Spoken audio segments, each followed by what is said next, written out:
고린도전서 1장 2절에 고린도전서를 기록을 해서 바로 이 보낼 그 대상자가 고린도 교회뿐만이 아니라 지상의 모든 교회에 보낸 하나님의 메시지임을 말씀을 하고 있습니다.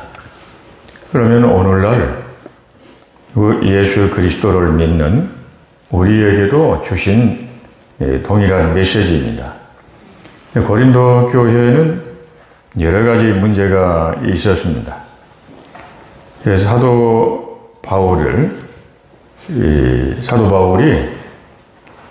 우상숭배와 향락이 넘치는 지역에서 그 수고와 땀과 눈물로 전도하여 고린도 교회를 세웠는데, 이 교회를 떠난 후에 거짓 전도자들이 교회에 와서 사도 바울은 사도가 아니다. 바울은 사도가 아니다.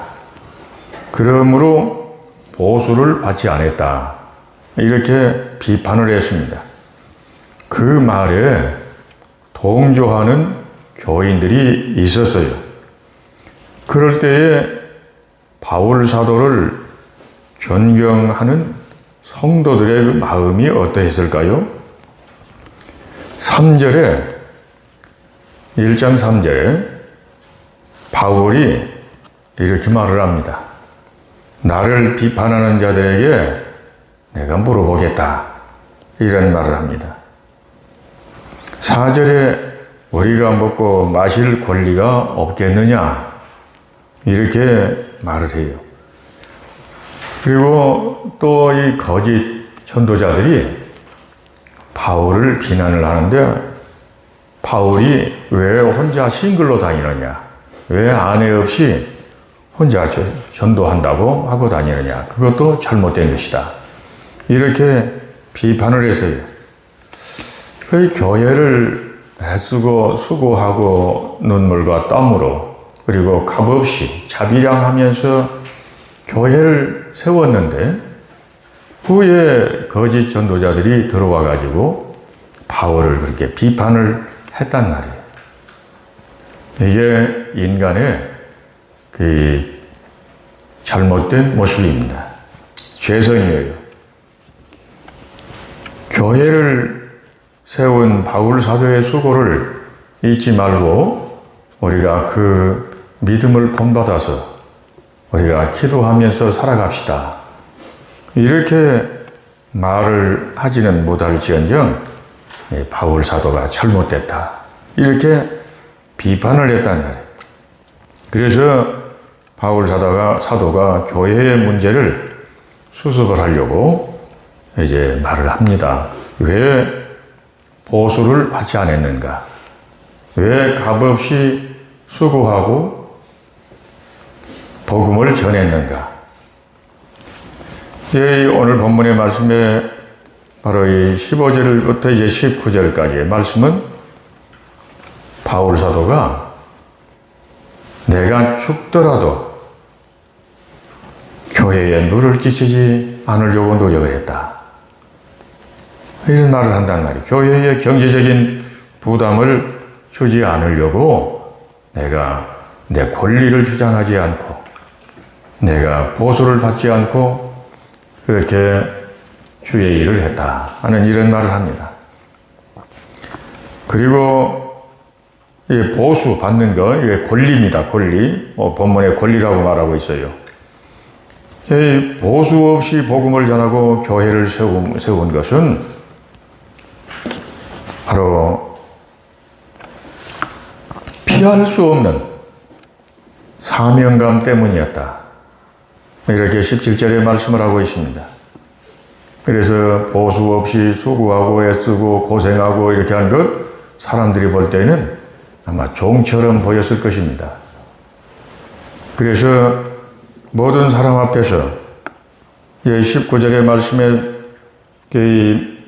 종된 것은 모든 사람에게 종이 된 것은 더 많은 사람을 얻기 위해서 그렇게 했다 하는 것을 말씀합니다. 사도 바울은 교회가 세워진 것 그 자체로 만족을 했습니다. 그래서 16절에 보수를 받지 않고 수고의 교회를 세웠으나 사도 바울은 자랑하지 않았다고 말씀을 하고 있습니다. 우리는 무슨 자랑을 많이 합니까? 대부분 사람들이 자기 가족 자랑을 많이 합니다. 남편 자랑을 하고, 마누라 자랑을 하고, 자식 자랑하고, 또 손주 자랑을 하고, 이런 자랑을 할 때에 그 아내 없는 사람들, 싱글로 혼자 살아가는 사람들의 심정이 어떨까요? 또 남편 자랑을 하면 남편 없는 사람은 어떻게 될까요? 자식 자랑을 할 때 자식 없는 사람들의 그 심정이 어떻게 될까요? 그래서 성경은 자랑하지 마라 라고 말씀을 하고 있어요. 사랑은 자랑하지 않는다. 고린도전서 13장에 그렇게 말씀을 하고 있습니다. 우리가 자랑하는 것은 세상 것을 자랑하는 것보다 하나님께 받은 은혜를 자랑하는 것, 그리고 기도하고 응답받은 그러한 간증, 그리고 교회 자랑하고,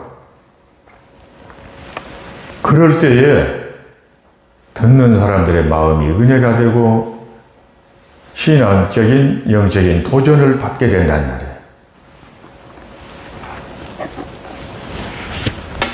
사도 바울은 이제 자비량, 그 권리를 쓰지 않았다라고 말씀을 합니다. 당연히 받을 수 있지만 내가 교회를 위해서 더 많은 사람들을 전도하기 위해서 그렇게 했다라고 이제 말씀을 합니다.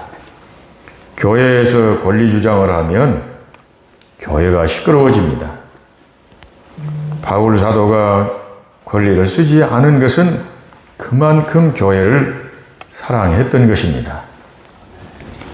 그리고 한 사람이라도 더 주님께로 돌아오게 하려고 그렇게 했다라고 말씀을 하고 있습니다.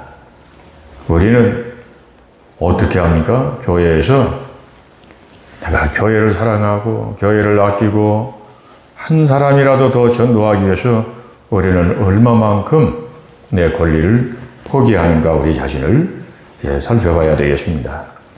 그리고 20절에서 23절의 말씀은 사도 바울의 전도의 방법을 말씀을 하고 있습니다. 사람에 따라서, 상황에 따라서 다 다르게 했다라고 말씀을 하고 있습니다. 사도 바울은 자비량 전도를 했어요. 전도 방법이. 오늘날도 목회자들이 그렇게 해야 하지 않겠느냐. 만약에 그렇게 생각한다면 그건 올바른 생각은 아닙니다. 성경에 주의 일을 하는 주의 종들은 강단에서 나는 것을 먹고 살아야 한다는 것을 말씀하면서 일하는 소의 입에 망을 씌우지 말라. 고린도서에 좀 하는 말씀이에요. 그런 말씀을 하고 있어요. 제 사도 바울은 유대인에게는 유대인처럼, 이방인에게는 이방인처럼, 율법 없는 자처럼 이렇게 하면서 복음을 전했습니다. 제가 그 원불교 교무들을 만나 보았고, 원불교 교육자들이죠, 지도자들. 그리고 불교의 스님들과도 만나서 대화를 해보았습니다. 천주교 신부님들과 그리고 수녀들과도 이렇게 대화를 해보았어요. 그런데 그 사람들도 그 천주교는 기독교니까 하지만 원불교나 불교나 이런 사람들의 그들의 마음은 구도자예요. 거기에 구원은 없어요. 그렇지만은 구도자의 입장에서 그들의 인격을 존중하고 그들의 나름대로의 신앙심을 존중하고 그러면서 이렇게 대화를 했더니, 목사님, 기독교에 대해서 달리 생각이 됩니다. 그래요.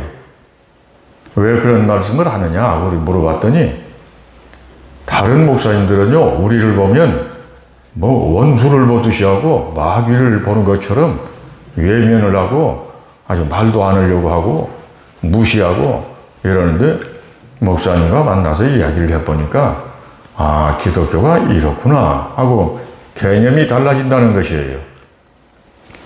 인격적으로 존중하고 마음을 열고 대화하고 그러니까 아주 편안하게 그들도 대하면서 선물을 줘요. 선물을 주는데 저의 스님은 그 염주를 줘요. 염주. 천주교의 그 수녀들은 그 묵주를 주더라고요. 보니까 묵주를 주면 그 자기들 돈 주고 산 거예요. 소중한 것이에요. 그 선물이라고 주는데 또 안 받겠다고 타양하는 것은 그것도 또 좀 너무 그 상대편을 무시하는 경향이 있기 때문에 고맙다고 그러고 받았어요. 이사 다니다가 다 뭐 분실되고 없어졌어요. 예. 우리가 다른 사람을 대할 때에 존중해야 한다는 말이에요. 수준에 맞게 존중하고 그러면 그들도 마음의 문을 연다는 말이에요.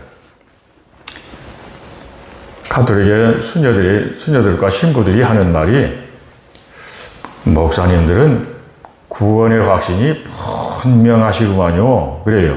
근데 자기들은 구원의 확신이 그렇게 분명하지 않대요. 이야기를 하다 보니까 그들이 느끼는 것이란 말이에요. 목사님들은 구원의 확신이 분명하시네요. 이 고백을 자기들이 한단 말이에요.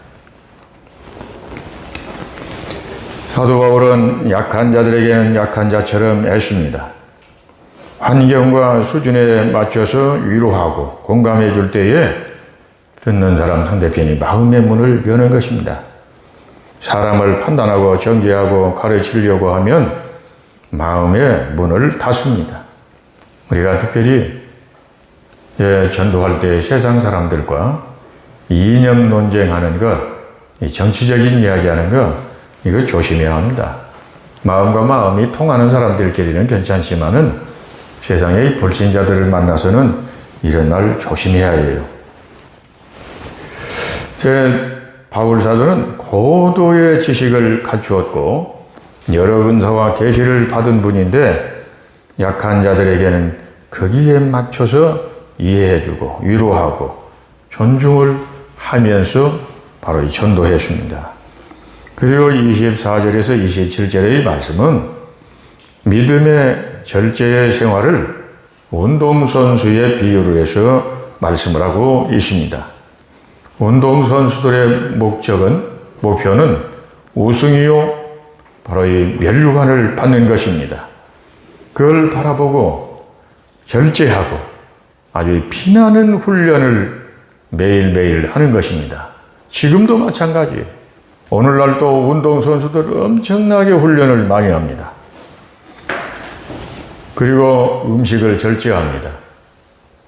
막 먹어버리면 체중이 불어나면 그 체중에 실패를 하면 안 된다는 말이에요. 격투기 선수들, 권투 선수, 유도, 레슬링 다 마찬가지예요. 음식에 엄청나게 절제하고 그리고 엄청나게 피나는 훈련을 합니다. 목적은 면류관을 받는 것입니다. 그런데 고대 시대의 운동선수들의 그 면류관이라고 하는 것은 무엇이냐면 올리브 나무 가지를 이렇게 둥그렇게 엮어가지고 우승한 사람에게, 우승자에게 그걸 머리에 씌워준단 말이에요. 그 올리브 가지 나무의 면류관이라고 하는 것이 그 쓰고 잠시 후면 곧 시들어져 버리는 그러한 면류관이란 말이에요. 그런 시들어져 버릴 면류관을 바라보고도 그렇게 절제하고 피나는 훈련을 하고 그러는데 우리 믿음의 사람들은 바로 이 운동선수처럼 그렇게 그보다 더 해야 한다 하는 그런 말씀이란 말이에요. 신앙의 생활도 절제와 목표가 분명해야 한단 말이에요. 신앙생활의 교만 늘 절제해야 합니다. 성윤리 생활, 우상숭배, 입에 대지 말아야 할 것들, 절제, 감정의 절제, 언어 생활, 다 이게 절제와 훈련이 필요합니다. 매일 훈련을 해야 합니다. 목적은 의의 면류관을 바라보고 교회를 위해서 그리고 전도하기 위해 덕을 세우기 위해서 섬기는 이러한 겸손의 훈련이 날마다 필요하단 말이에요. 그래서 디모데전서 4장 8절에 말씀을 하기를 육체의 연단, 육체의 연습이라고 그랬습니다. 육체의 연단은 약간의 유익이 있으나 경건은 범사에 유익하니 금생과 내생에 약속이 있느니라 라고 말씀을 하였습니다. 예수 믿는 순간 새 사람이 되지만 생각과 언행이 순간 변해버리는 것은 아니에요. 매일 절제와 훈련으로 성숙한 그리스도인이 되어가는 것입니다.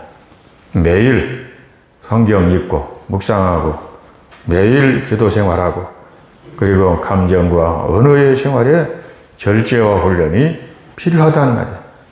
경건의 훈련이 필요해요.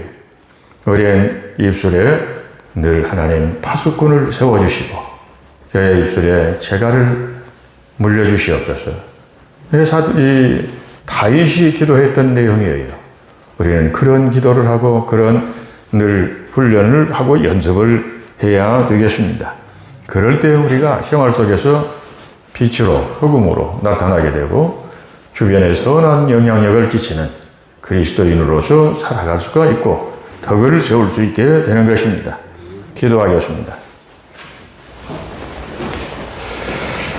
하나님 아버지, 이 아침도 저희들 주님의 몸된 교회 성소에 나와서 주님 저희들 기도하고 예배드리며 하루의 일과를 시작할 수 있는 은혜를 주심을 감사합니다.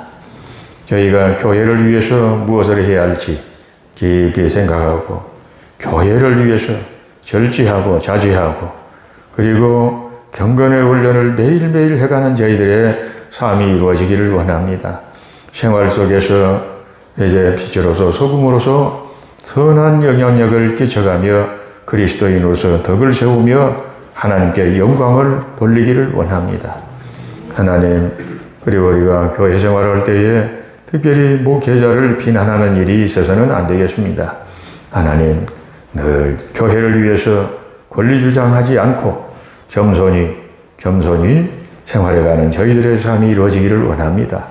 그리고 사람을 만날 때 언제나 유연한 열린 마음으로 그리고 겸손히 대하면서 많은 사람들에게 신뢰받고 인정받고 칭찬받는 이제 삶이 이루어지기를 원합니다. 그리고 그리스도인으로서 매일매일 절제와 경건의 훈련을 이제 쌓아가는 저희들의 삶이 이루어지기를 원합니다. 하나님, 그리고 이 시간도 주님 앞에 감사의 예물 그리고 1000번째의 예물을 주님 앞에 드리는 성도들의 손길이 있습니다. 아버지의 마음의 소원을 담아서 믿음으로 주님 앞에 드리는 손길들이오니 우리 주님께서 그 소원을 들으시고 이루어 주시기를 원합니다. 자녀들을 축복해 주시고 모든 산업 위에 복을 주시고 가정이 주 안에서 복되게 해 주시기를 원하오되 하나님의 나라가 임하게 하시옵소서. 믿음으로 힘쓰고 역사하여 날마다 주의 영광을 보게 하시고 자녀들을 축복해 주시기를 원합니다. 주 안에서 복이 되게 하옵소서. 예수님 이름으로 기도드리옵나이다. 아멘.